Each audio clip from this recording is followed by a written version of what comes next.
Martin Jaglin, vous êtes cofondateur de Mon Petit Gazon et Mon Petit Prono. C'est la raison de votre présence ici ce soir. En un mot, Mon Petit Prono, c'est quoi ?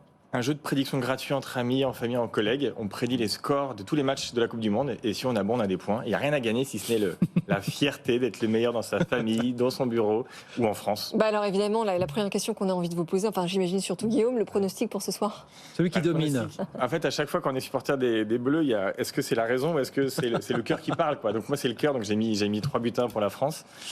Mais aujourd'hui, je pensais que tout le monde mettait 3-0. Quand on ne sait pas quoi mettre, on met 3-0. Quoi. Ça, non, pas forcément. Ouais, bon, là vraiment, c'est. Non, mais pourquoi pas ? En Australie, ils sont faibles, mais avec les surprises du jour, avec l'Arabie Saoudite et tout, on ne sait pas. Alors, combien de personnes sur la plateforme ? C'est la bonne nouvelle. On a éclaté tous nos records. Là, il y a 1,3 million de Français qui jouent sur notre application complètement gratuitement pour s'amuser et on trouve ça. Oui, alors c'est ça, parce qu'il faut préciser quand même. Donc, il n'y a pas d'argent en jeu. Les gens jouent pour le fun. C'est bien pire. C'est sa fierté qui est en jeu. Dans sa famille, dans ses collègues et tout. Ah oui, c'est ça. Non, blague à part, il n'y a pas d'argent. C'est un jeu gratuit qui est financé par la publicité, tout simplement. Voilà. Et qui dure. Mon Petit Prono, c'est une fois tous les 2 ans pour la Coupe du Monde ou l'Euro. Et à côté de ça, Mon Petit Gazon, qui est notre autre jeu, c'est notre fantasy game sur la saison de foot régulière de août à mai.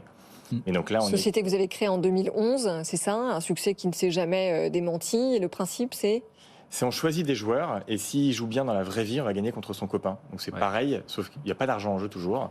Et c'est juste pour être le meilleur parmi ses copains. Et alors on peut le dire, puisque ça a été annoncé il y a un mois, c'est la Ligue de football professionnelle qui vous a racheté. Exactement, la Ligue de foot et CVC.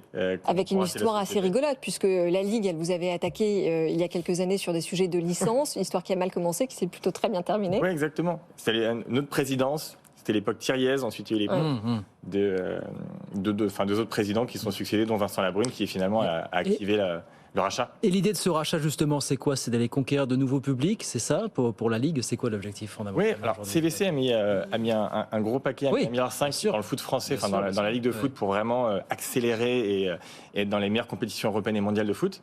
Et en fait, dans ce mouvement qui a été créé par CVC, il y avait notamment reconquérir le cœur des fans et être beaucoup plus proche entre la Ligue et les fans.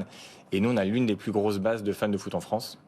Donc l'idée, en fait, on s'est dit, avec tout ce que la Ligue peut proposer, les photos, les vidéos, les accès aux joueurs de foot, et nous, ce qu'on sait faire sur le gaming, il y avait un mariage qui pouvait bien s'écrire. Oui, c'est ça, parce que vous êtes un produit, finalement, de gaming qui connecte les fans de foot avec la compétition. Donc c'était un peu la plateforme idéale pour accompagner la transformation digitale de la Ligue. Voilà, vous avez bien résumé.